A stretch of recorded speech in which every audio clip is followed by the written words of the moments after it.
আলাইকুম। আজকে রান্না মাছের সবাই ভালো আছেন। আজকে আমি লটকে মাছ রান্না করবো, আর এখানে তেলাপিয়া মাছ দিয়ে টমেটো দিয়ে আলু দিয়ে রান্না করবো।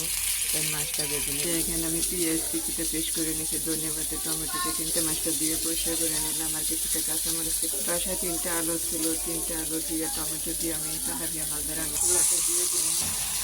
এখানে টমেটো কাঁচামরিচ ধনে পাতা আর লোটটা মাছটা দিয়ে দিচ্ছি। এখন কিছুক্ষণ নাড়াচাড়া করে ধুয়ে নেব। এখানে মশলাটা দেওয়া হয়ে গেছে, এখন আমি একটু কষাইয়ে তারপর আলু দিয়ে টমেটো দিয়ে দিলাম, মানে একটু ঝোল দিয়ে দিলাম কষানোর মধ্যে। তারপর একটু ঝোল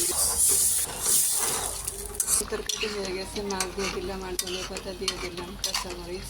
তরকারি হয়ে গেছে, উঠায় নেব। আমার তরকারিটা হয়ে গেছে। এই যে আমার রান্না করা শেষ। আপনারা ভাবতে পারেন লইট্টে মাছ আমি প্রতিদিন রান্না করি, কেন লইট্টে মাছ সবার খুব প্রিয় জিনিস, এই জন্য তাই রান্না করা হয়। আজকে বাসায় একটু ছিল তাই আমি রান্না করলাম। জানি না আমার ভিডিওগুলো খেয়ে দেখে এত সুন্দর সুন্দর কমেন্ট করে। দয়া করে আপনারা সবাই যাতে আমার পাশে থাকেন, আমার জন্য দয়া করবেন যাতে আমি কাজ করতে পারি। আমি শুধু নকশি কাজ করার জন্য ভিডিওগুলো করছি। আপনারা ভালো থাকেন। আসসালামু আলাইকুম। আজ এই পর্যন্ত। আল্লাহ হাফিজ।